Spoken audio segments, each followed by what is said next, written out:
Reunión en esta conferencia internacional de lucha antidrogas que vamos a inaugurar.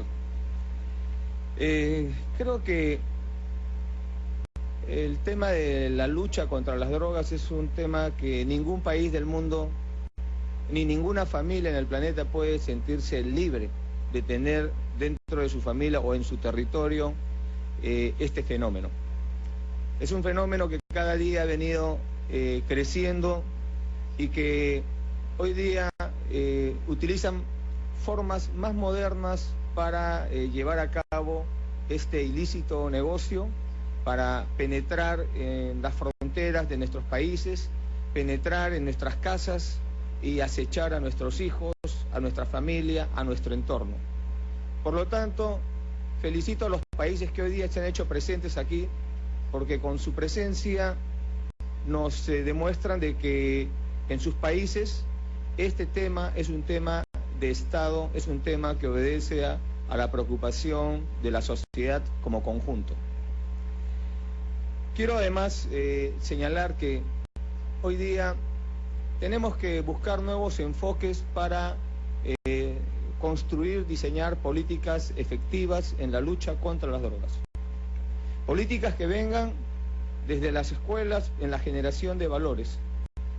Políticas que vean el tema de la unidad familiar, que vean que en la familia se constituyen y se construyen valores que muchas veces ya las escuelas no lo van a dar, pero la comunicación de los padres con sus hijos es fundamental para poder asegurar que nuestro entorno va a estar más cubierto frente a esta amenaza global.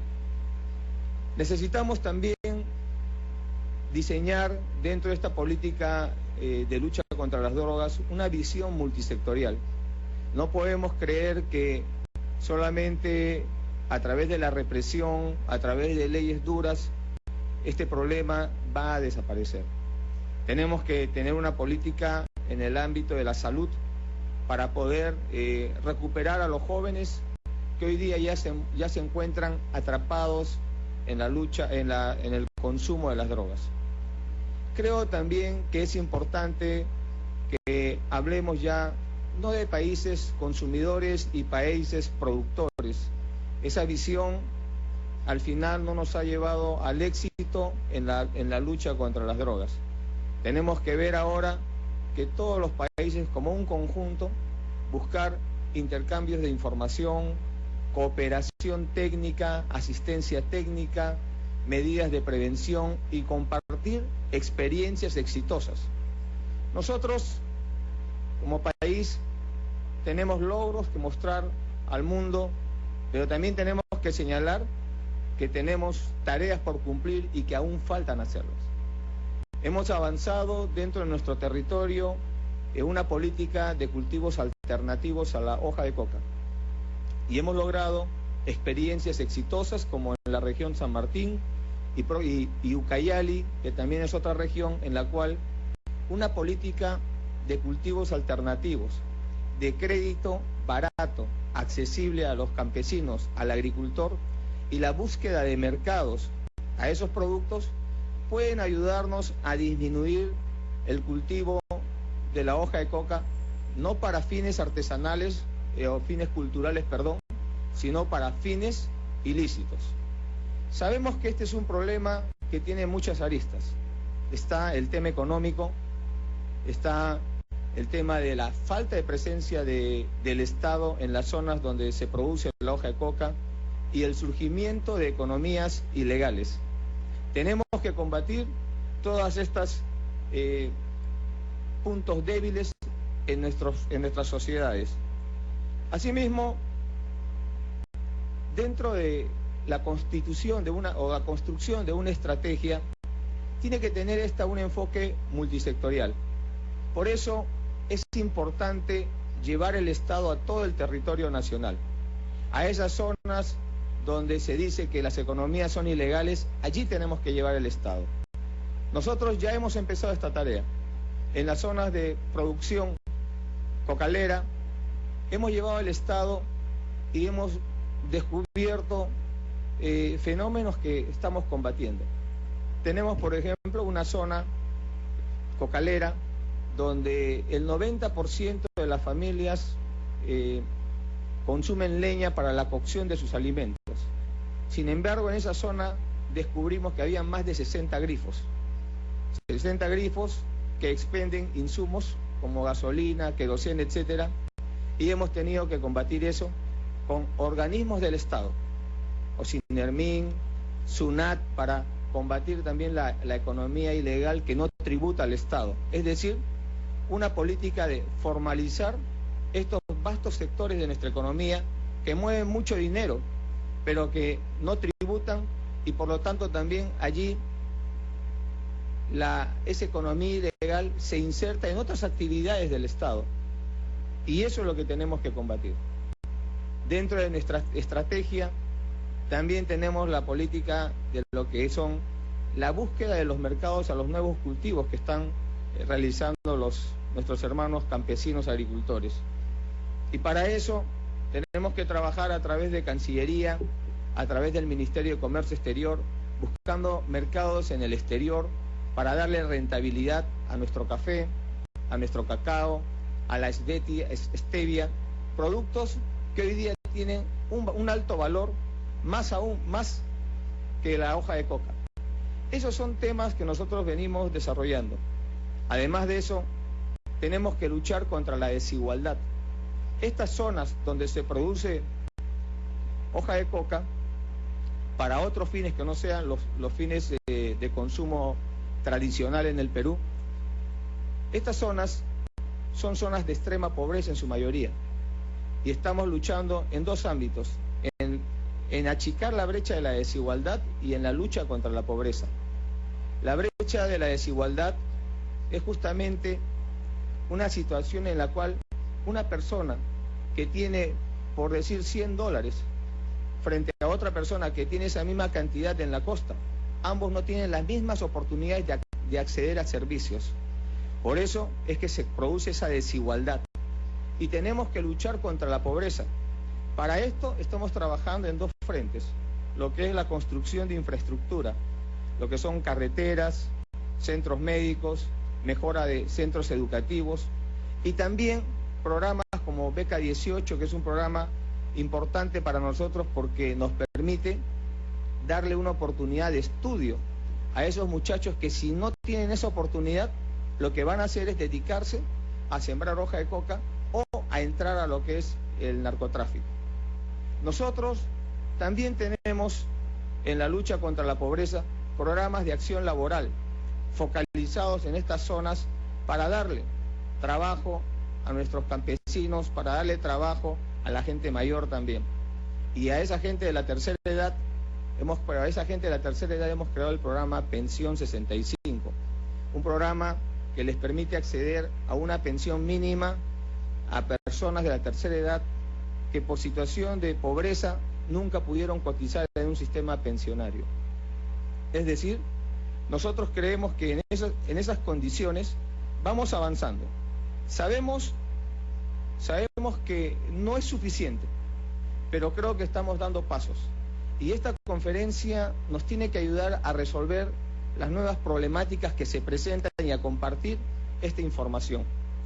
Para terminar, quiero señalar que dentro de esta estrategia el Estado peruano viene destinando aproximadamente $230 millones por año para combatir lo que es esta situación y este fenómeno global.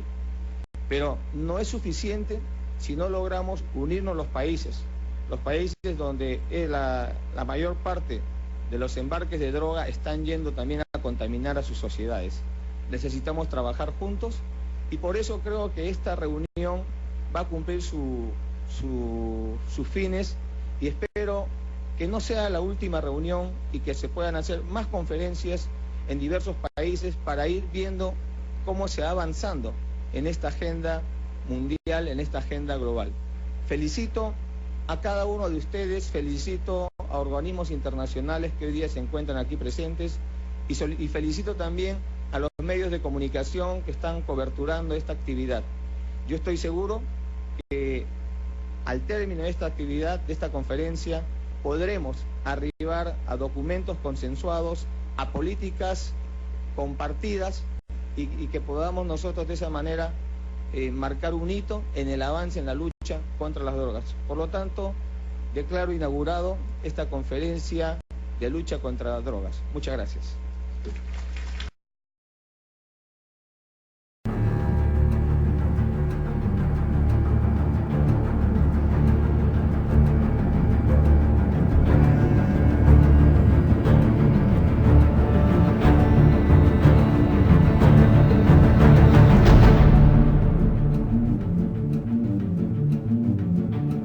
Tiene que ver con el allanamiento de 10 locales de jueces de la Corte de Lima. ¿Qué tienen que ver los cuellos blancos del puerto con los jueces de la Corte de Lima? Bueno, lo que se ha logrado es ver cómo se organizaban las fiestas y los tonos donde iban estos jueces. El gran organizador era el empresario Mendoza.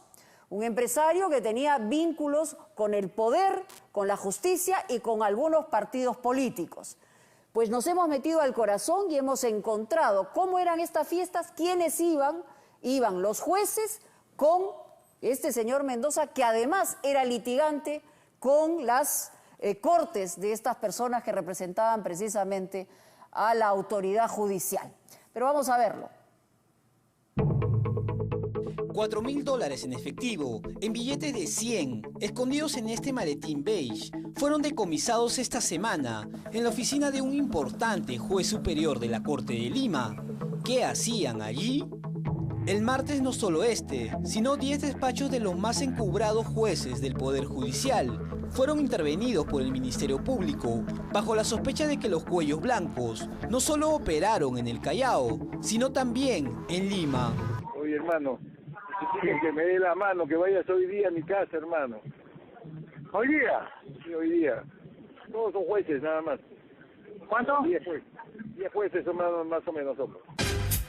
El 7 de mayo del año pasado, este domicilio del empresario textil Mario Mendoza Díaz fue el escenario de una cena de camaradería, pero sobre todo de mucho trago, a la que fueron invitados y asistieron jueces de la Corte de Lima. Dame, ¿sabes qué? 4 botellas de Black to Black, doble black. Doble black, ya. Y dame 4 platinos y 2 doradas. Pues. Ya. Estás apuntando, ¿no? El anfitrión de la fiesta de aquella bella noche fue el empresario filoaprista Mario Mendoza, a quien llamaban el octavo consejero del CNM por sus influencias en el nombramiento y ratificación de magistrados. Como no podría ser de otra manera, el infaltable de la reunión fue el hoy encarcelado Walter Ríos, sindicado como el líder de la organización criminal. Aquel 7 de mayo del 2018, la reunión estaba prevista para las 7:30 de la noche. Horas antes, Mario Mendoza se comunicó insistentemente con cada uno de los jueces para invitarlos personalmente a su casa. Ninguno de sus hermanos podía faltar. Aló, Ricardito. ¿Cómo están, estimado Mario? ¿Qué tal? ¿Cómo está mi hermano? Nada, que estaba haciendo una reunión de confraternidad aprista. El empresario invitó también al magistrado Ronald Mixán Álvarez, titular del Juzgado de Ejecución de Sentencias. Dime, Voy a reunir con Colombroño, varios patas, Walter, el presidente de la Corte en mi casa, una comidita con... ¿Para cuándo? Para hoy día. Ya. Que he dicho a Reyes, también a Ricardo Reyes. Ya, a ver, déjame coordinar, mira. Hay que, a ver qué hacemos por Colombroño, a ver si lo lanzamos, pues hermano, o lanzamos a Reyes, alguien tenemos que lanzar. El tal Colombroño aludido por Mendoza no sería otro que el juez superior Osvaldo Espinosa López, integrante de la 10ª Sala Laboral Permanente, quien asistió a la casa del empresario.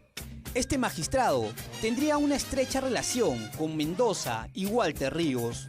En estas imágenes de vigilancia policial se los observa en una reunión anterior del 24 de enero del 2018 en un restaurante tailandés del Callao. Pero a la lujosa casa de Chacarilla, ubicada entre Velasco Astete y la calle Recuerdos, en San Borja, asistieron también otros jueces. Se trata de Ulises Salazar Lainez, del 10º Juzgado Civil de la Subespecialidad Comercial, y de José Hidalgo Chávez, titular del 15 Juzgado Civil Comercial. El despacho de Hidalgo Chávez, ubicado en el tercer piso de este edificio miraflorino, fue allanado el pasado martes por la Fiscalía. Se le encontró un recibo de depósito bancario a su nombre por nada menos que $75.000. Pero más escandaloso fue lo encontrado en la oficina del juez Carlos Huerta Ortega, del 9º Juzgado Civil Comercial, quien también fue invitado a la cena de Mario Mendoza, pero no habría asistido. Allí se halló un maletín con $4.000 en efectivo, en billetes de 100. El juez Huerta señaló que dichos dólares los había cambiado en el Banco de la Nación, pero su versión es difícil de creer. Estos operativos de allanamiento fueron dispuestos por el fiscal Jesús Fernández Alarcón, quien investiga a los altos funcionarios vinculados a los cuellos blancos. Los demás jueces invitados a la casa de Mendoza fueron Víctor Quinte Pillaca, Marcial Díaz Rojas y Luciano Cueva Chauca. Al igual que Reyes y Mixán, estos magistrados no habrían asistido a la cena. Aló, buenas tardes. ¿Doctor Osvaldo Espinosa? ¿Cómo está, doctor? Le saluda Ángel Arroyo, periodista de Canal 2 del programa Punto Final. Dígame, señor. Doctor, en relación a un allanamiento que ha habido en su oficina hace unos... declaraciones, señor, ¿ya? Le quería hacer una breve consulta, doctor, sobre un allanamiento y queríamos tener su posición al respecto. Ahorita estoy medicado, estoy en cama. Más tarde, por favor, mañana. Brevemente, que el programa sale el domingo, brevemente me podría dar unos minutos. Pero, ¿qué interés tenía Mario Mendoza en organizar banquetes para jueces? La respuesta es una sola: obtener resoluciones favorables. Las investigaciones fiscales han logrado identificar que en 4 procesos judiciales que favorecieron a Mario Mendoza participaron, qué casualidad, los magistrados a los que invitó a su casa. Precisamente, el empresario obtuvo la propiedad del inmueble de Chacarilla en 2 de estos expedientes. Esto tras un proceso por desalojo contra la ciudadana Blanca Ramos Gálvez, quien increíblemente pasó de demandante a ser denunciada penalmente. El juez Víctor Quinte, quien registra 26 llamadas a Mario Mendoza, ayudó al empresario en estas gestiones. Mario, oye, ya le dije a la tita, ya me dijo que ya le está dando inmediatamente el trámite a del otorgamiento, te va a mandar a la notaría, y en cuanto al otro, me ha confirmado, me ha vuelto a llamar incluso, que dice que está en el archivo. Ya, perfecto, mi hermano. Por su parte, a los jueces Ulises Salazar y Osvaldo Espinosa no les dio ningún remordimiento abocarse al expediente 3121-2009 y resolver a favor de su amigo Mario Mendoza. Ambos magistrados, quienes asistieron a la cena del 7 de mayo del 2018, ordenaron que el inmueble de Chacarilla sea transferido al empresario textil. Necesito una empujadita a un amigo, Juan Canahualpa. Te lo mando por este medio no, llama al número de 49 si le das. Los jueces de Lima habrían buscado relacionarse con Mario Mendoza, a quien llamaban el 8º consejero, por su cercanía con los miembros del desactivado Consejo Nacional de la Magistratura. Las investigaciones apuntan a que así garantizaban ser ratificados como jueces por el CNM, y para muestra, un botón. El 16 de febrero del 2018, el CNM, con Guido Aguila a la cabeza, ratificó por unanimidad a los jueces Marcial Díaz, Víctor Quinte y Carlos Huerta. Ese mismo día, estos mismos magistrados sostuvieron comunicaciones telefónicas con el empresario Mario Mendoza. Pero la lista de magistrados intervenidos, facilitada por un colaborador eficaz, no estaría completa. La Fiscalía trabaja en la identificación de más nombres y en los nexos de Walter Ríos y el empresario aprista con lo más alto del sistema judicial limeño.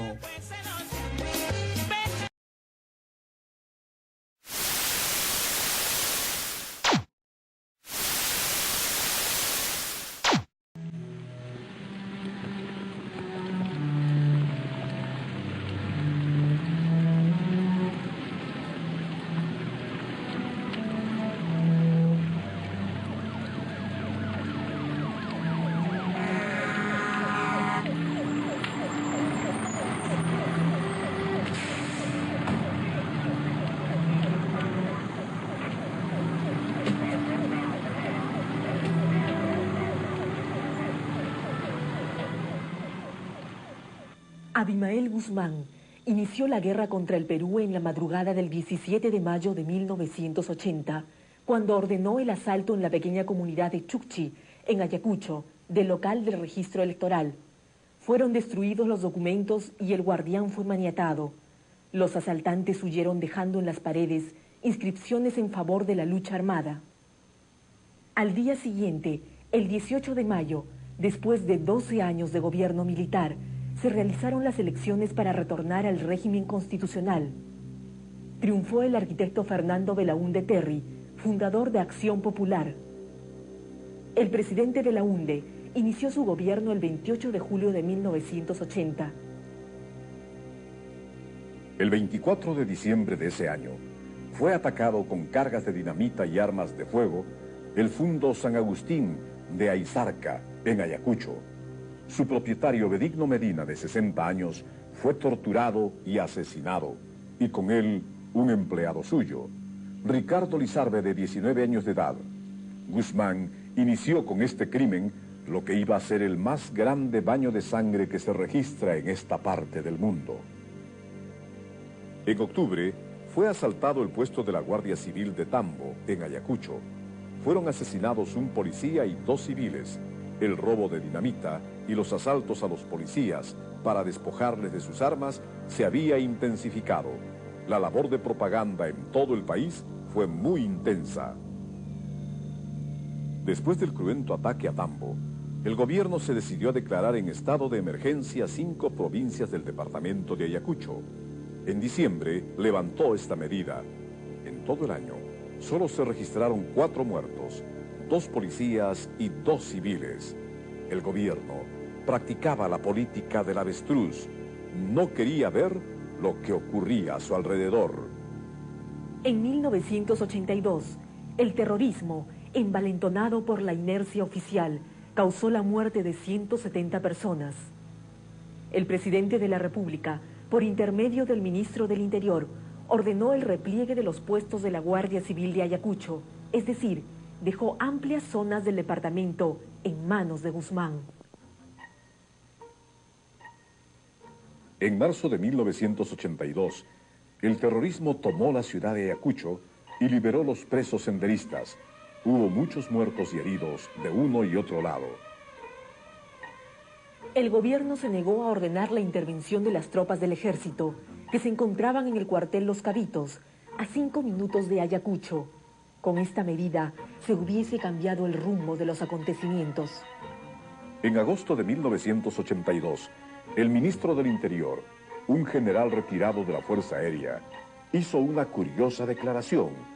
Ofreció en nombre del gobierno todas las facilidades para que el doctor Guzmán Reynoso viajara con sus familiares para someterse a un tratamiento médico en el extranjero. Mucho después, se reveló lo que hubo detrás de esta declaración. Guzmán Reynoso, que había sido ubicado por la policía en la casa de su suegro, en la avenida Pershing, hizo llegar al gobierno una solicitud de asilo, en vista de que se encontraba gravemente enfermo. El presidente Fernando Belaúnde Terry ignoró los hechos que conocía su ministro. Uno de los colaboradores del jefe de Estado de entonces, señor Gustavo Gorriti, dijo que fue el señor Belaúnde quien extendió su manto protector en torno al temible terrorista. En efecto, en la página 287 del libro Sendero de Gustavo Gorriti, dice: Belaúnde no demostró gran entusiasmo por las noticias. y luego de meditar un rato, dijo que no quería que se capturara a Guzmán en esas condiciones. Pensaba que el jefe de Sendero quería morir como un kamikaze, convirtiendo su fallecimiento en una última agresión contra el gobierno. Si se lo arrestaba y moría en el proceso, o luego en manos de la policía, él y su gobierno serían acusados de haberlo asesinado y les colgarían el San Benito encima. No quería un mártir, y menos uno cuya muerte le fuera imputada a su gobierno. El 7 de mayo de 1982, el diario El Comercio, bajo el titular "Ubican a uno de los principales dirigentes de Sendero Luminoso", publicó textualmente parte de las declaraciones del entonces jefe de Relaciones Públicas de la PIP, coronel Pajuelo Roldán, formuladas en rueda de prensa en su despacho. Abimael Guzmán había sido ubicado. Pajuelo Roldán afirmó: por sentido de humanidad, no se procede a su detención. Sabemos dónde está, conocemos sus movimientos. Belaúnde facilitó la huida y la impunidad de Guzmán. Abimael Guzmán desapareció, seguramente riéndose de la credulidad del gobierno del señor Belaúnde.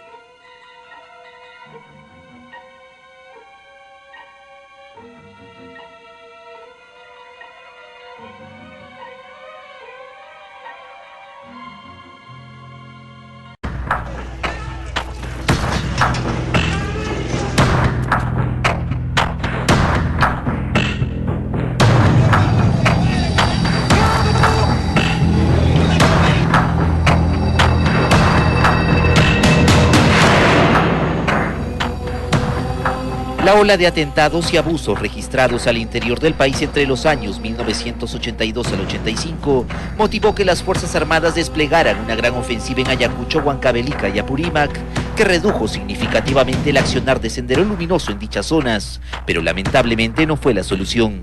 Poco tiempo después, las acciones subversivas aumentaron en Lima, Pasco, Cusco, Lambayeque y La Libertad. Es en esta etapa que dicho grupo terrorista empieza a desarrollar otro tipo de atentados. A continuación, y para que nunca se repita, le recordamos los asesinatos selectivos que mayor impacto causaron a fines de los 80 e inicios de los 90, y cómo a través de la violencia Sendero desarrolló su accionar destinado a copar las dirigencias barriales, sindicales y universitarias.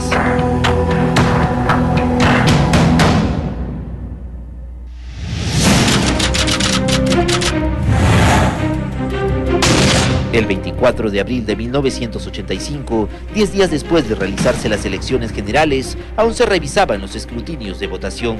Alan García era el favorito.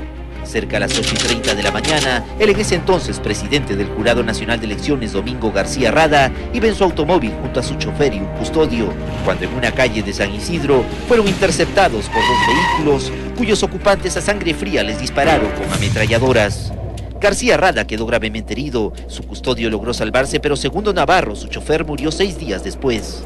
Querían frustrar los resultados, frustrar la segunda vuelta, frustrar la proclamación del presidente electo en ese momento, Alan García. O sea, fue una cosa preparada para eso, no fue pues contra una persona. A las pocas semanas del crimen, Rómulo Muñoz Arce, sucesor de García Rada en la presidencia del máximo ente electoral, entregó las credenciales de presidente a Alan García Pérez. Pero la vida de Domingo García Rada no volvió a ser la misma. El atentado le causó un grave deterioro en su salud que le produjo la muerte años después. Otro asesinato selectivo atribuido a Sendero Luminoso y que causó un gran impacto en el país fue el de Rodrigo Franco Montes de Peralta, dirigente aprista y presidente ejecutivo de la desaparecida empresa nacional comercializadora de insumos Sensi. El 29 de agosto de 1987, Rodrigo Franco se encontraba con su familia en su hacienda en Ñaña. En horas de la madrugada, 8 sujetos irrumpieron con explosivos y armas de fuego. Hubo una voz que lo llamó y le dijo: Rodrigo Franco, entrégate, porque si no, entramos por toda tu familia. Cuando oí eso, supe que lo iba a hacer. Finalmente me gritó para que lo suelte y reaccionara: Cecilia, por favor, por nuestros hijos. Y me tiró hacia mi cama. Y él salió caminando. Inmediatamente lo ametrallaron.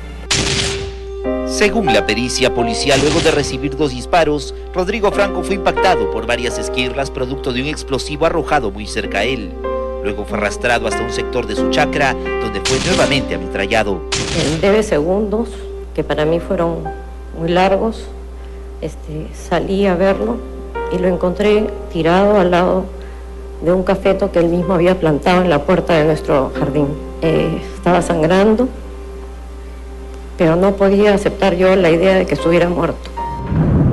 Aunque años después algunas personas, como la propia esposa de Rodrigo Franco, atribuyeron el hecho a un comando político de aniquilamiento que habría sido liderado por el exministro del Interior aprista Agustín Mantilla, es necesario precisar que días después del sanguinario asesinato, vio un pasquín vinculado a Sendero Luminoso, con las frases: "Es del Opus Dei el miserable, hemos aniquilado a un parásito burócrata". El camarada Gonzalo se atribuyó el crimen.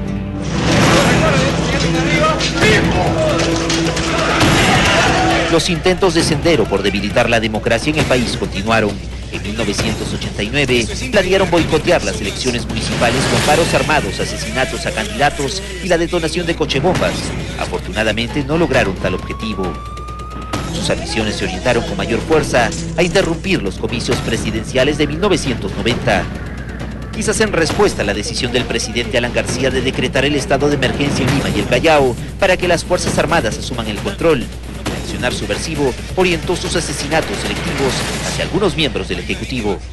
El siguiente en la lista, y uno de los crímenes que mayor huella dejó por la crueldad en el accionar, fue el asesinato del exministro de Trabajo Orestes Rodríguez Campos. El 22 de septiembre de 1990, en horas de la noche, el dirigente aprista se desplazaba por el distrito de Surco en su auto junto a su hijo y otros familiares, cuando de pronto fueron interceptados por 3 sujetos, quienes, no conformes con dispararles con ametralladoras, les arrojaron un artefacto explosivo.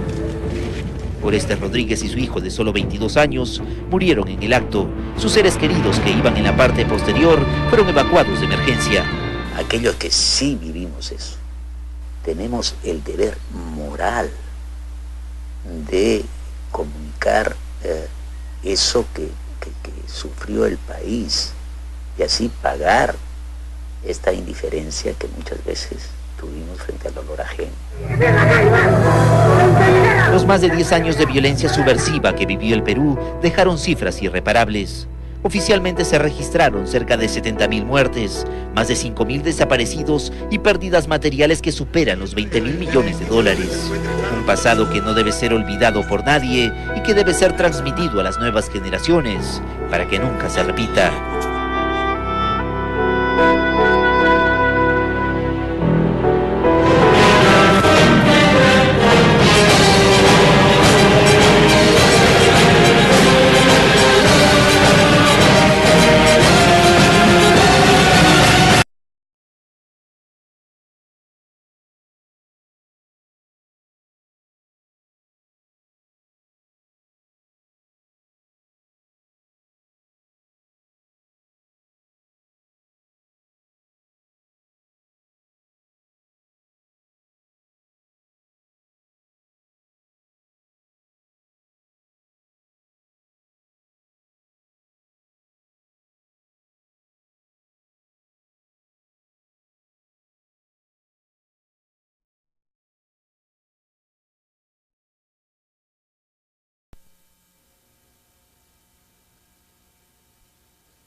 We're on the video record at approximately 10:22 a.m. This is a videotape deposition of General Vernon A. Walters in the Circuit Court of the 11th Judicial Circuit in Port Dade County, Florida, case number 9422191, CA32. The case style is Zygmunt and Sarah Markovitz, plaintiffs versus Federal Insurance Company and David Eliason, defendants. If the attorneys will please state their appearances on the record. Alfredo Marcus Sterling on behalf of the plaintiffs Sarah and Zygmunt Markovitz. Guy Burnett appearing for the defendant Federal. David Aversa appearing for the defendant David Eliason. I will now swear in the witness. If you'll raise your right hand, please. Do you solemnly swear the testimony you're about to give in this cause will be the truth, the whole truth, and nothing but the truth, so help you God? I do. Would you please state your full name, sir? Vernon Anthony Walters. Where do you reside, sir? I reside in Palm Beach. And how long have you lived in Palm Beach? I've owned a house here for 20 years. General Walters, at various times you have held positions with the United States government. Yes. Could you tell us those positions you've held, please?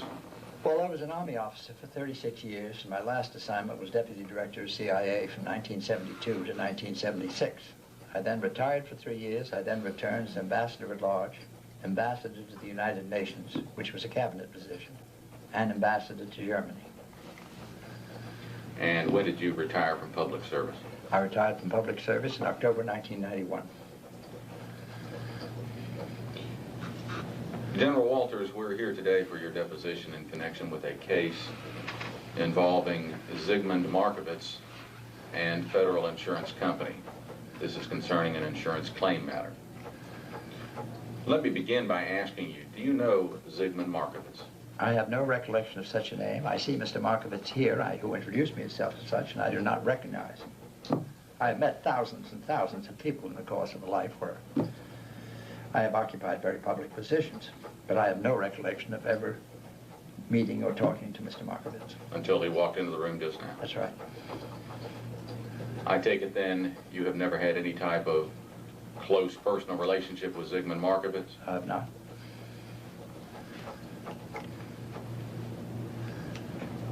General Walters, in the period of 1990-1991, were you involved in any type of governmental activity? I was the ambassador of the United States to the German Federal Republic in Bonn, Germany.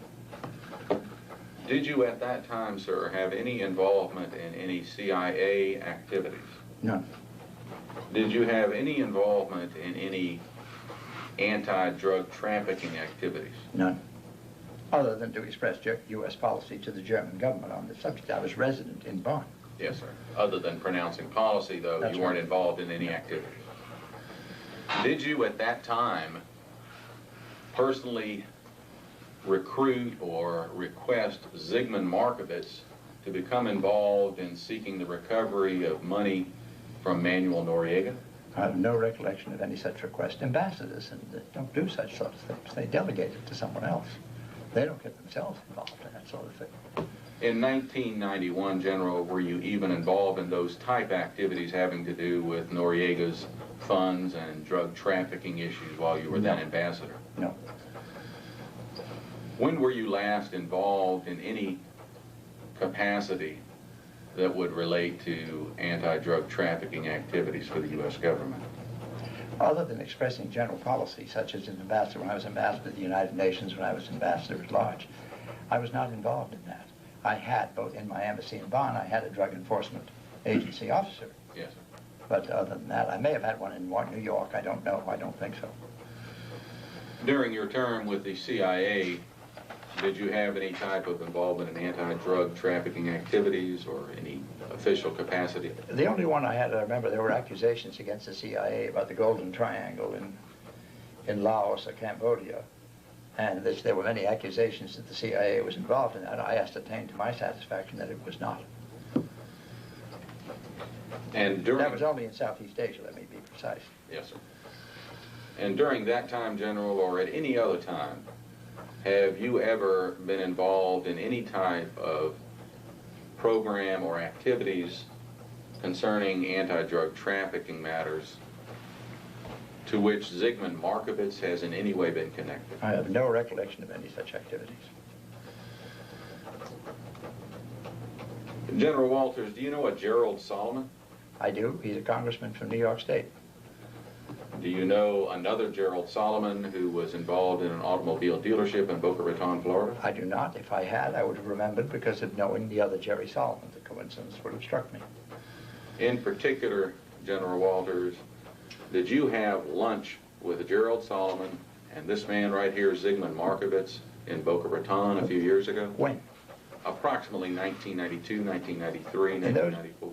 I have no recollection of any such lunch. I don't recall ever having lunch in Boca Raton in my life.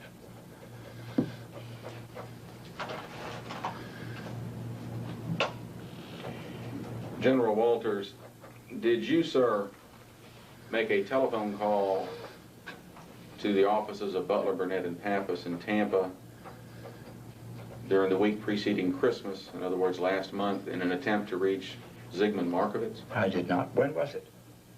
The week of the 17th to the 20th of December, 1996. I was in Washington, D.C. at that time. I wasn't even in Florida. General Walters, have you ever called my law office in Tampa for any reason? I have never called your law office. I would remember it well because Pappas was the name of a Greek general under whom I served in the Greek Civil War. Yes, sir.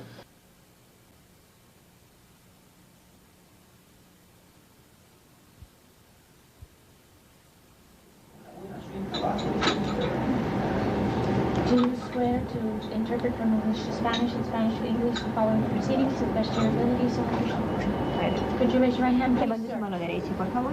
Do you swear the testimony you're about to give in this Testimonio class que va a dar va a establecer la verdad nada más que la verdad con el favor de Dios. Sí, juro. I do.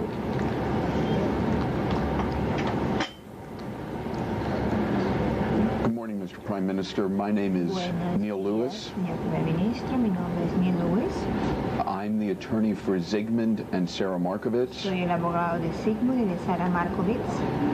and I represent them with respect to a fire Y yo los represento con respecto a un incendio that occurred at their house que ocurrió en su hogar in August of 1994. en agosto del 94. With your permission, Con su permiso, what I would like to do is ask you some questions lo que quisiera hacer es hacer algunas preguntas concerning your knowledge en cuanto a su conocimiento of that particular event. de ese evento en particular. And if I ask a question that I may not state appropriately or Una properly, pregunta que no la haga correctamente, no piense que esté apropiada, please let me know and I'll ask it por again. favor, dígamelo y yo se la voy a decir nuevamente. And if at any time you have any questions, Y si en algún momento tiene alguna pregunta, please let me know. por favor, dígamelo. Would you state your name for the record, ¿Quiere dar please? su nombre, por favor, para el documento? Luis Perkovich Roca. Perkovich Roca. And where do you presently reside? ¿Dónde vive en este momento? En Lima, Perú, En Lima, Perú, en la calle Los Eucaliptos, en Street Eucaliptus, 355, 355, departamento Apartments, 13A, 13A, San Isidro. San Isidro. Prior to today, Antes de hoy día, have you been affiliated with the Peruvian government? usted estaba afiliado al gobierno peruano. Sí, yo he pertenecido al gobierno del arquitecto Fernando Belaúnde I have belonged to the government of architect Fernando Belaúnde. en los dos periodos, del 63 During both terms, from al 1963 68 to 68, y de 1980 from 1980 a 1985 1985, como as representante nacional a national representative, y como ministro as a minister en diferentes carteras, in different despachos ministeriales o secretarías de Estado. como- in different ministries, in different secretary's office of the state. Did you hold the position of Prime Minister Usted tuvo la posición, el cargo de primer ministro. Sí, en el segundo gobierno de In Belaúnde the second term of Belaúnde, fui ministro de Pesquería primero, I was the fishing minister, después de ministro del Interior, then the minister of internal affairs, ministro de Relaciones Exteriores, minister of external affairs, presidente del Consejo de Ministros president of the minister council, y presidente de la Cámara de Diputados. and president of the House of Representatives. Do you know Mr. Zygmunt Markovits, who's seated to my right? ¿Usted conoce al señor Zygmunt Markovits que se encuentra sentado a mi derecha? Sí, lo conozco. Yes, I know him. Lo conozco desde el año 1981. I've known him since 1981.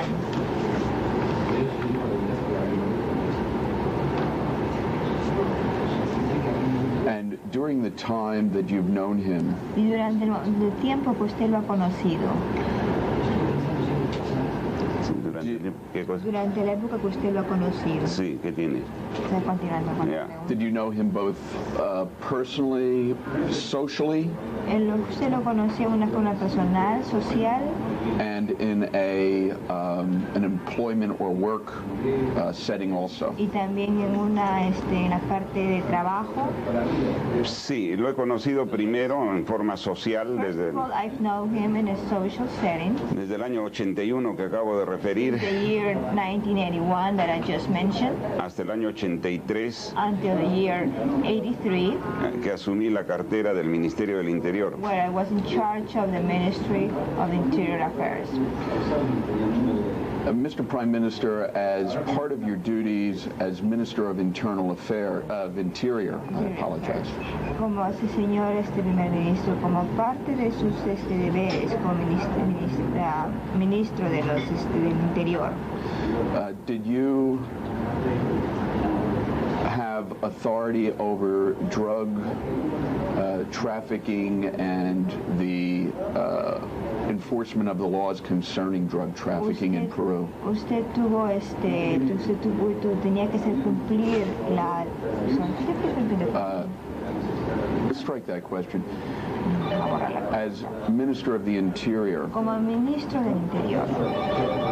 did your duties require you Sus deberes requerían to que usted enforce the laws against drug haga trafficking cumplir las leyes contra el tráfico de drogas within Peru? en el Perú? Sí, más que hacer cumplir More than enforcing las leyes, the laws, era la labor de it was the duty of combatir to fight el tráfico ilícito de drogas. traffic of drugs. El cumplimiento de las leyes corresponde al Poder Judicial. I mean, the enforcement of the laws corresponds to the judicial power. I apologize, I understand. Siento. In your capacity as Minister of the Interior, Entonces, en la posición de ministro del Interior, did you become involved with an operation usted estuvo envuelto con una operación to combat drugs para combatir las drogas, known as Operation Condor? conocida como Operación Cóndor? Sí, Yes. voy a relatar I'm brevemente going to tell you briefly cómo se produjo la gestación how de la Operación the Cóndor. gestation of the Operation Condor was produced. Nosotros en el Ministerio del Interior We, in the Ministry of Interior, habíamos detectado que el problema del narcotráfico have detected that the problem of the narcotraffic problem iba creciendo en el país was increasing in the country. y que los recursos con los que contábamos, And that the sources that recursos económicos, ¿no?, the economical sources that we were counting on eran insuficientes were insufficient, y que igualmente and that equally las operaciones de inteligencia no eran satisfactorias. the intelligence operations were not satisfactory. Solicitamos por esa razón For this reason, we requested la ayuda del gobierno americano the help of the American government por intermedio by intermediary del embajador of the ambassador de esa época, in that time, señor David Jordan. Mr. David Jordan. Mr. David Jordan. Jordan. A raíz de este pedido, el señor David Jordan Mr. David Jordan nos puso en contacto con la senadora Hawkins de la Florida put us in contact with Senator Hopkins cuando ella visitó el Perú. when she visited Peru. Entonces se le dio una conferencia When then she gave a conference, a la senadora y al embajador Jordan Senator and Ambassador Jordan, delante de un grupo de periodistas before a group of journalists, nacionales y extranjeros, national and foreign journalists, para relatar o para precisar to tell or precise cómo era el problema del narcotráfico en el Perú how was the narcotraffic problem in Peru y las dimensiones que podía alcanzar and the dimensions that it could reach si no se recibía ayuda if we didn't receive help, más importante more important help del gobierno americano. from the American government. La senadora Hawkins Senator Hopkins nos dijo que ella también estaba involucrada en este problema told us that she was also involved in this problem en la Florida, in Florida, porque sabía que la mayor parte de las drogas ingresaba por la Florida a los Estados Unidos that most of the drugs were entering the states through Florida. y que inclusive estaban por implementar They were going to implement un sistema a system de globos of que iban a colocar en el espacio alimentados por señales satelitales. They were put some balloons in space that were going to be fed by satellite signals. Para detectar a los navíos To take the ships que llevaban drogas a los Estados Unidos. take drugs to the states. Posteriormente hablé, cuando ya no era ministro del Interior, pero quiero referirlo también cuando era ministro de Relaciones Exteriores, When I was the Minister of External Affairs, con el asesor del presidente Reagan, with assistant of President Reagan, con el señor Dean, with Mr. Dean, y le expliqué la problemática que había con las drogas y volví a and I insistir explained him the problem that there was with drugs, and I insisted again que el gobierno americano that the American government debía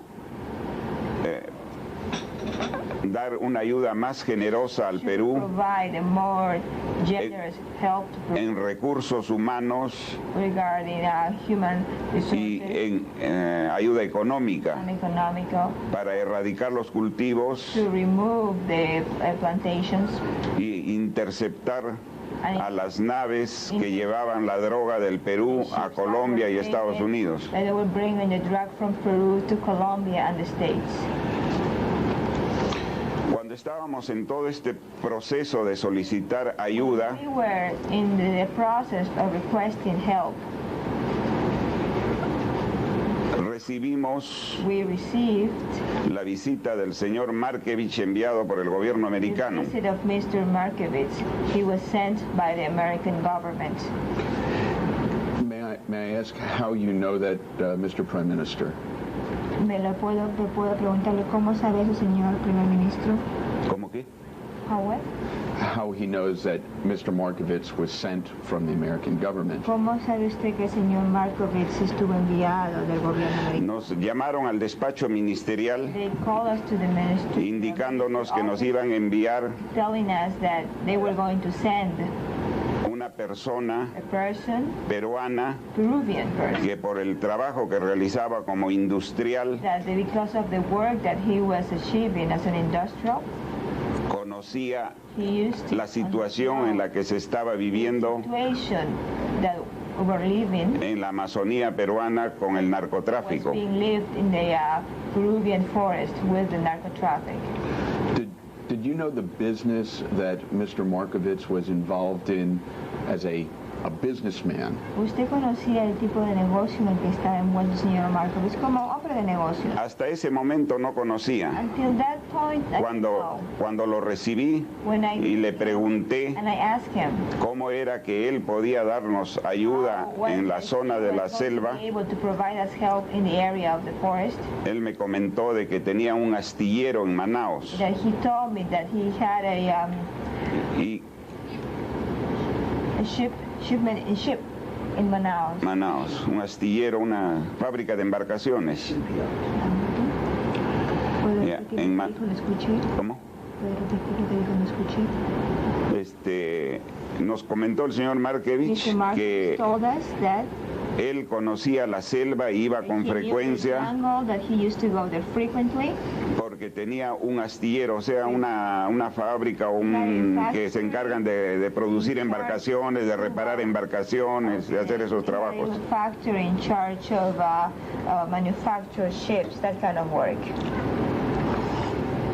Y que además de eso también otro motivo que lo llevaba a la selva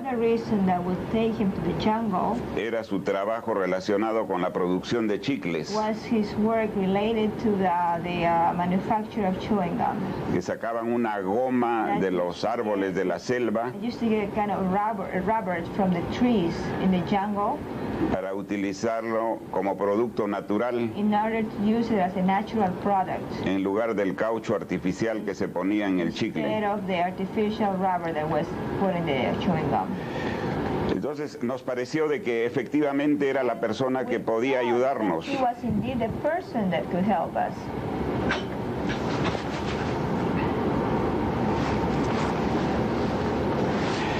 Nos pareció que era la persona que podía ayudarnos, ya que era una persona extraña al medio de acá de Lima, pero conocía la Amazonía y podía darnos información de lo que estaba ocurriendo ahí.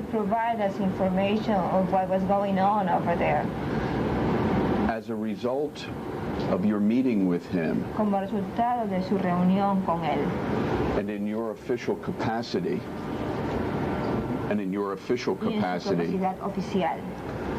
did you request Mr. Markovits to assist you?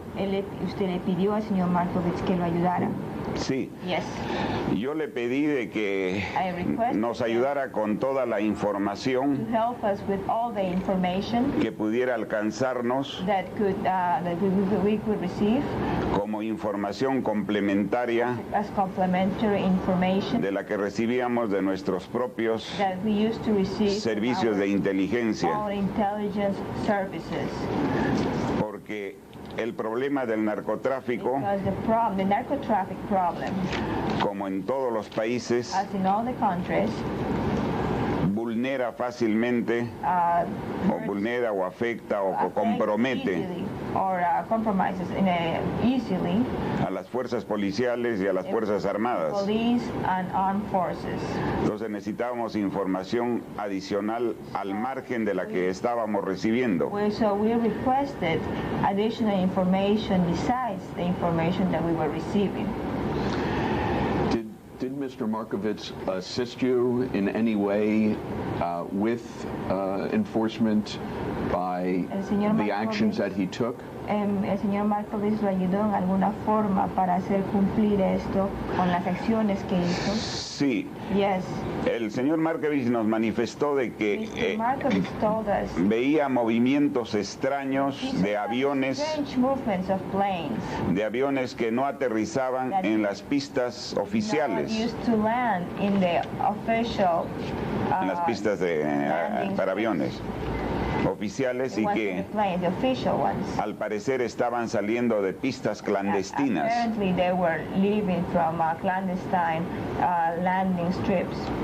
Esto confirmó lo que ya habíamos recibido de otras fuentes.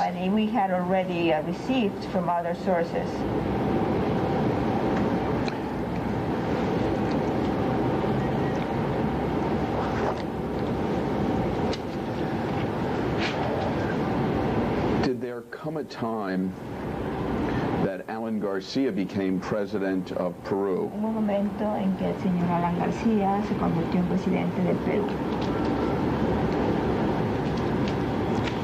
That your party was no longer the party in power here in Peru. Ya no era el partido que se encontraba en el poder acá en el Perú. Sí. Yes.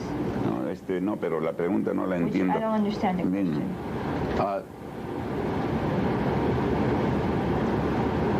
The Opera Party el partido aprista was the party of Alan Garcia, is that correct? El partido de Alan García, ¿es correcto? Sí, el partido aprista era el sustento de Alan García. Alan García pertenecía al partido aprista. Yeah, the APRA party was the base of Alan García. Alan García used to belong to the APRA party. Lo que quisiera complementar What I would like to add, con la pregunta que se me hizo sobre los operativos Cóndor, the question that was made to me regarding the Operation Condor, es que la información que recibimos is that the information that we received de los servicios de inteligencia, from the services of inteligencia peruanos, ¿no? the Peruvian intelligence, Y la información que recibimos del señor Markevich and the information that we received from hizo que le diéramos mucha importancia made that we give a lot of importance a la política de descubrir las the pistas police clandestinas. to discover the clandestine landing strips. Fue así que con las 5 primeras avionetas That's que when incautamos the first airplanes, five first airplanes that we seized a los narcotraficantes, from the incautamos, ¿no? Que les from quitamos the a ellos. traffickers. Formamos Seized means that we took away from them. Formamos la policía aérea. We formed the police, the air police. La policía aérea que estableció que habían 48 aeropuertos clandestinos. The police air that established that there were 48 clandestine landing strips. Tomó fotografías. ¿Tomó? Fotografías desde el aire, ¿no? Aerofotografías que se llaman, ¿no? I mean, they are called air pictures. Con este material fui donde el presidente I went with this material to the president y le expliqué que la situación era grave and I explained him that the situation was very y que iba a ser difícil controlarla solo and it was going to be difficult to control it alone con la acción with the action aislada del Perú, with the only action of Peru. que necesitábamos ponernos de acuerdo con el gobierno colombiano We needed to we have to get an agreement with the Colombian government para actuar en conjunto. in order to act as a whole. Él me indicó que efectivamente veía la situación grave y que era conveniente que tuviera una reunión con el comando. He saw that there was a very difficult situation and it was convenient to have a meeting con el comando conjunto de las Fuerzas Armadas. with the Air Force, no, I mean, with the armed forces. Cumplí con la indicación de él. With the whole chief of the staff. The commander-in-chief. The commander-in-chief of the armed Comando de las Fuerzas Armadas, o sea, el Ejército, la Marina y la Aviación. That means the Air Force, the Marines, and the Armed Forces. Tuve la reunión con el comando. I had the meeting with the Commander-in-Chief. Les mostré las fotografías I showed them the pictures. que ellos no tenían a pesar de tener fuerza aérea. Didn't have, in spite of the fact that they had an Air Force. Y entonces comprendieron de que realmente la situación podía tener más graves consecuencias. Aceptaron la propuesta de convocar al gobierno colombiano para que junto con Colombia, Estados Unidos y Perú hiciéramos un operativo conjunto. Ahí nació los operativos Cóndor, que después continuó durante el gobierno de Alan García.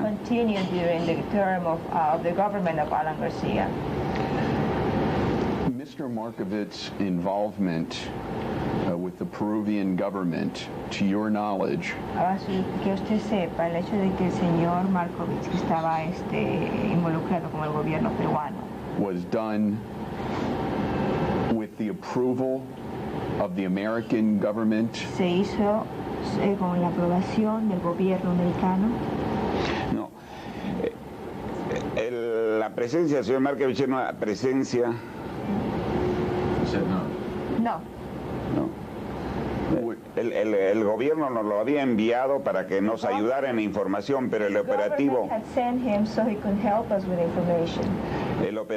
Cóndor, cuando yo estaba en el gobierno, todavía no tenía la aprobación del gobierno americano. Era la propuesta para realizar el operativo.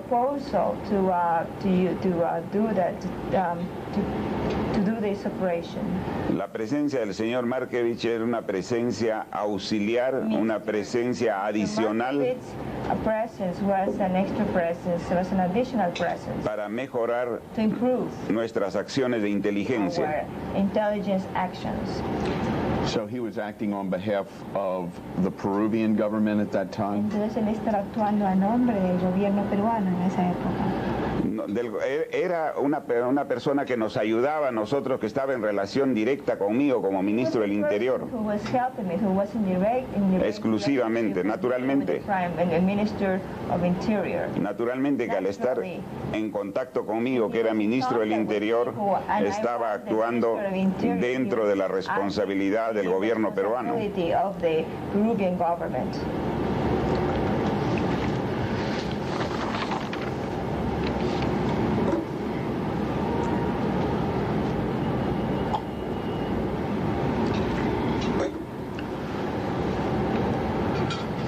Come a time that the Operation Condor was approved by the United States government? ¿La aprobó el gobierno americano? Debe haberla aprobado cuando dio ayuda para realizar el operativo.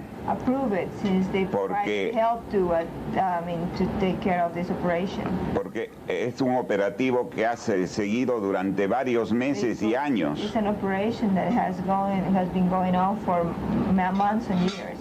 Nosotros gestamos el operativo Cóndor.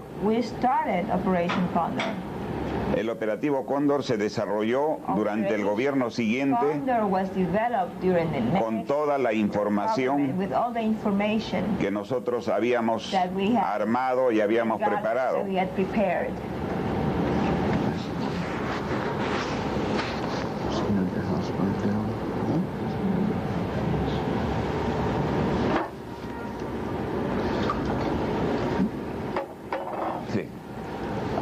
In August of 1994,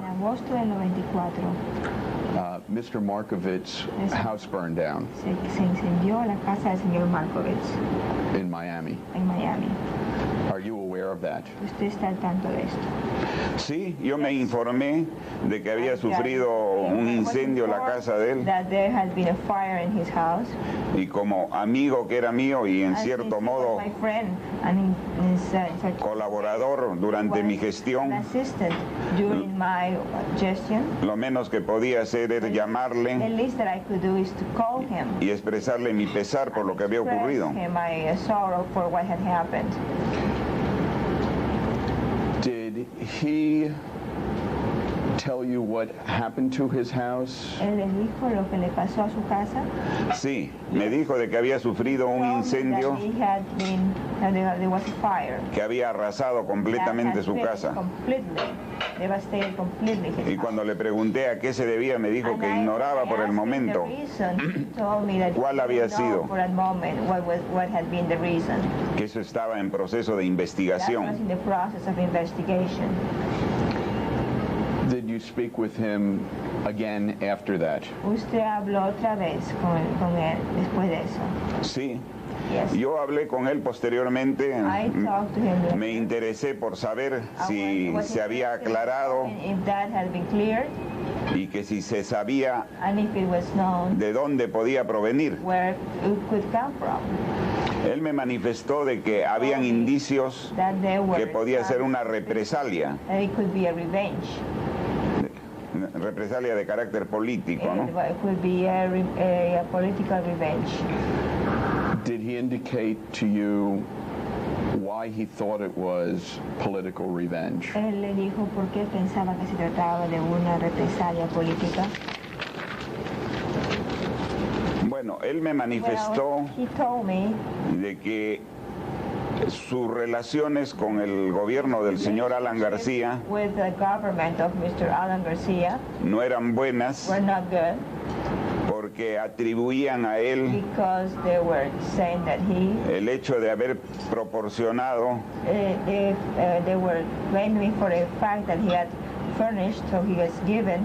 para que se investiguen las cuentas corrientes del señor García fuera del país. Cuenta corriente en los bancos, cuentas bancarias.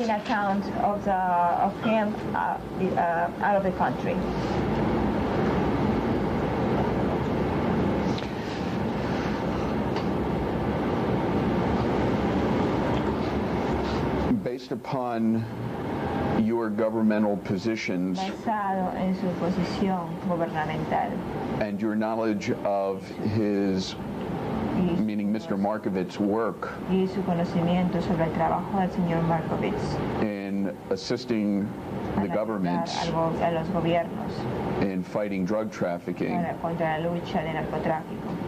Did you find his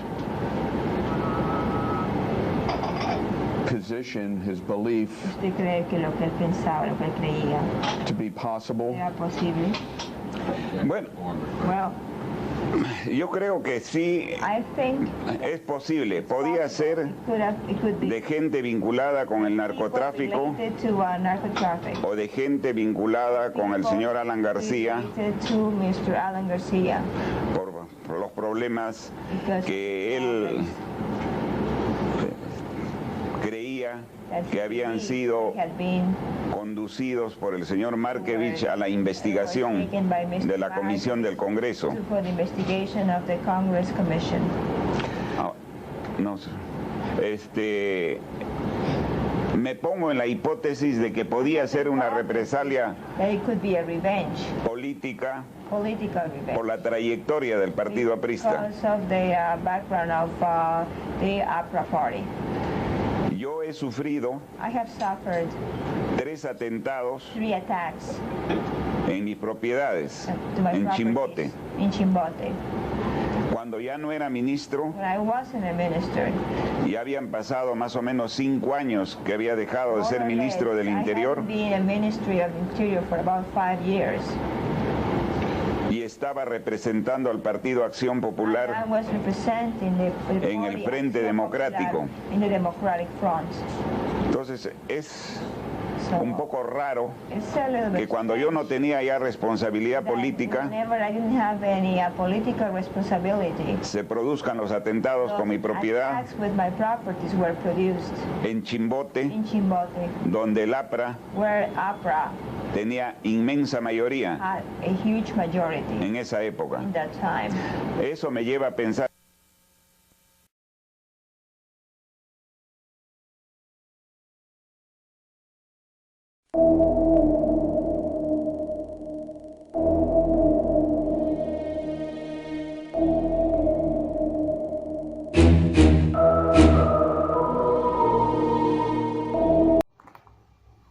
Buenas noches, mi nombre es Carlos Mesa Zabaleta, ciudadano peruano identificado con DNI 32 92 78 68. He querido hacer esto desde hace años atrás, desde el año 2011, en que inicié el activismo contra el narcoestado, la programación mental en Perú.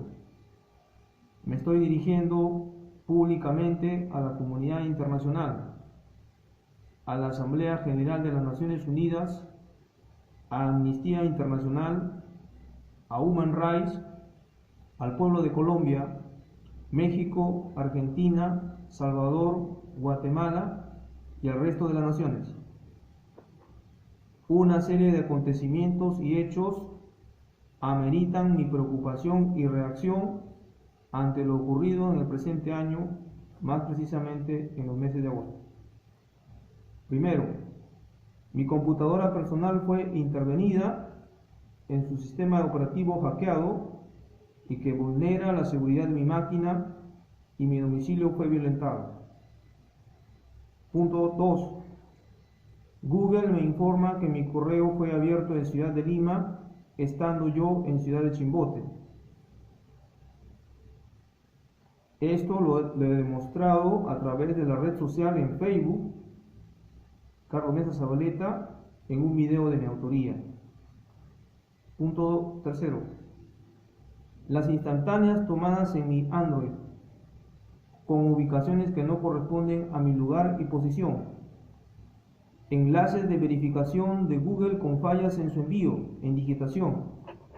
Cuarto, el cambio de los archivos de almacenamiento interno, cambiando las fechas de creación para desestimar mi denuncia de una línea telefónica clonada y de la suplantación de mi persona por elementos del AMPA en alianza, en asociación con el narcoestado peruano.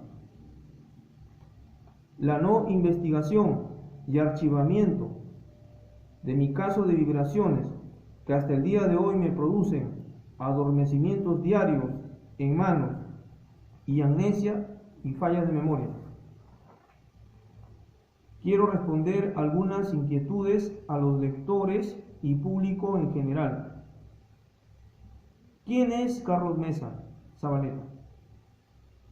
Carlos Mesa Zabaleta es un ciudadano varón de 48 años de edad, nacido en Chimbote, Perú. Se dedica a la enseñanza en academia y colegio privado de su localidad. ¿Cuál es mi historia? Desde el año 2008 hasta la fecha 2018, sufro acoso psicológico constante por delincuentes, por policías en actividad, por narcotraficantes y por ciudadanos en cuanta ciudad he visitado o habitado. Llámese Lima, Chimbote, Arequipa, entre otras. En el año 2011 informé a la DIRINCRI, ubicada a un costado de la avenida Alfonso Ugarte en Ciudad de Lima, las prácticas de control mental, lavado de cerebro contra mi persona, y fui derivado a un local del Servicio de Inteligencia del Ejército Militar. Posteriormente fui enviado a un supuesto local de la seguridad del Estado, sin membrete ni dirección, ubicado cerca a una oficina pública donde se hace planos de ciudades y lugares.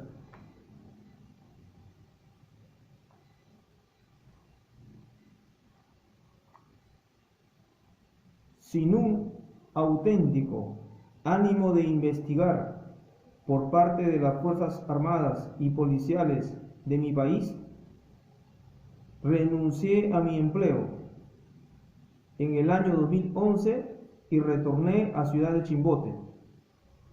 Después de estar casi 2 meses desempleado, obtuve un empleo en una academia de mi localidad.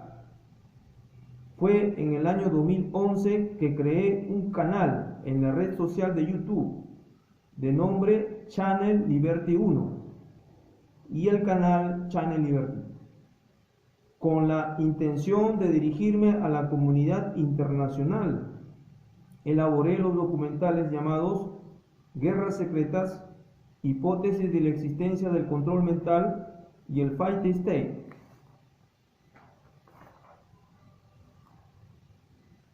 En este mismo año 2011 comenzaron los acosos psicológicos, el moving, la persecución por vecinos y sus familiares, y con vibraciones en la primera planta. Luego vino un grupo de personas con las prácticas del control de la mente, con la programación mental, en una forma pública y continua, y así en duras condiciones físicas tenía que dirigirme a trabajar. Recorrí el país dando a conocer estos hechos y estos males que amenazan la seguridad nacional de mi país y a alertar a la población que el Perú era el primer productor mundial de cocaína con una producción anual de 325 toneladas métricas. Esto fue publicado por el Diario Nacional Perú 21. Al ver la gran indiferencia, dice, dejé de continuar con los viajes. En el año 2013, viajé a Ciudad de Arequipa por trabajo. Queriendo cambiar de escenario del acoso y las violaciones dañinas, en Arequipa fui despedido por causa de mis ideas y por mi decisión de portar armas y continuar con el activismo. Inicialmente no se me quiso pagar mi sueldo. Después de pasar muchas necesidades, se me pagó mi sueldo, pero sin beneficios sociales.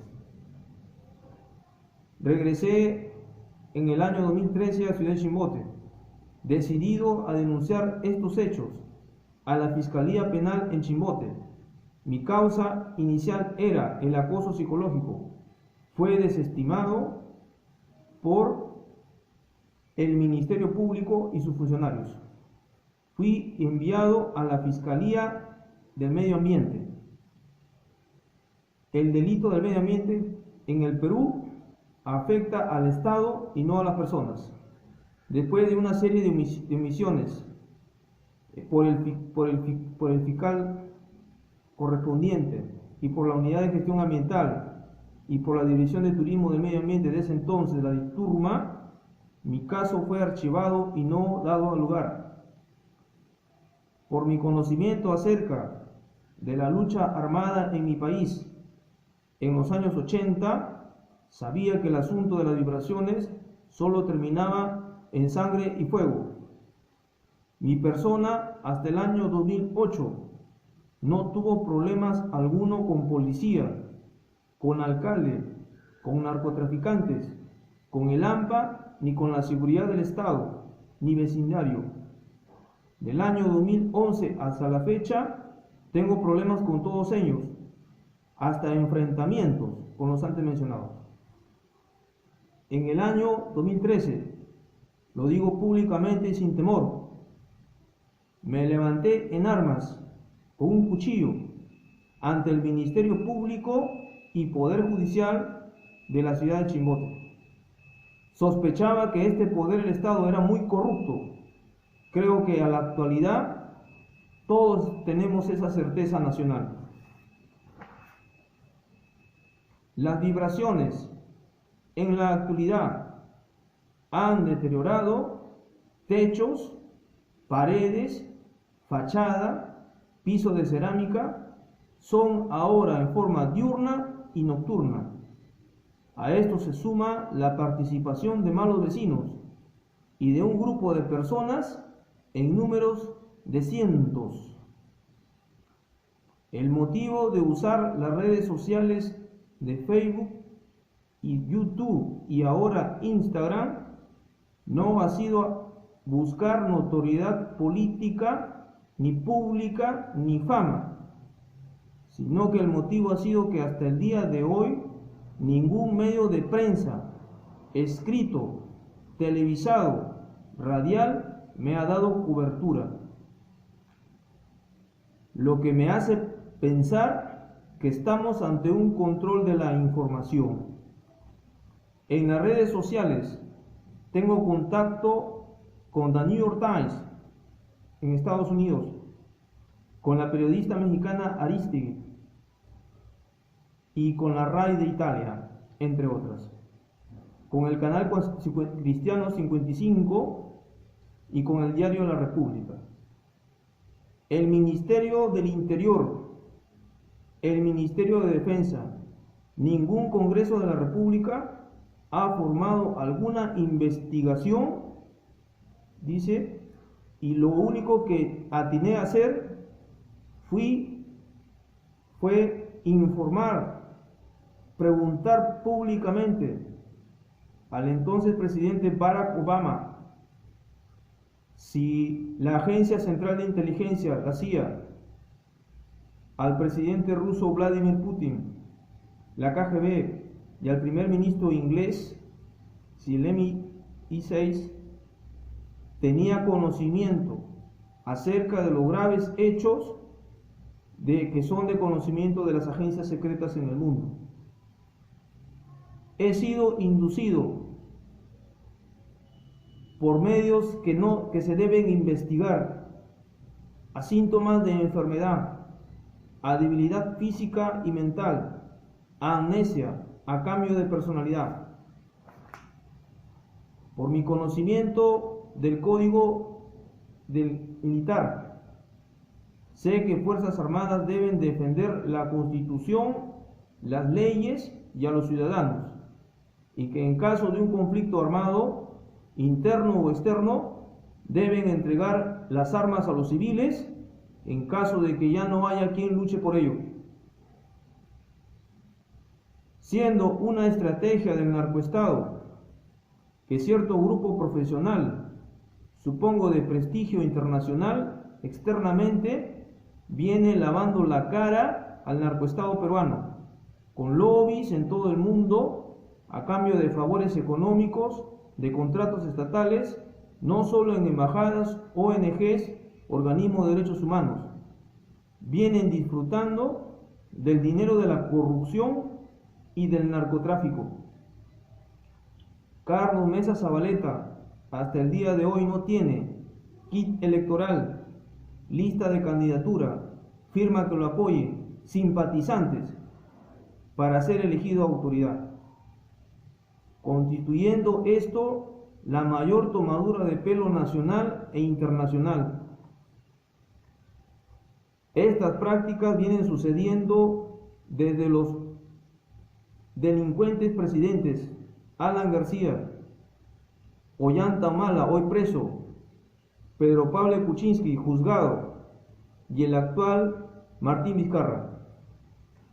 Anuncio a la comunidad internacional, a los lectores y a los países antes mencionados, que de no haber una correcta administración de justicia, usaré todo medio para mi legítima defensa.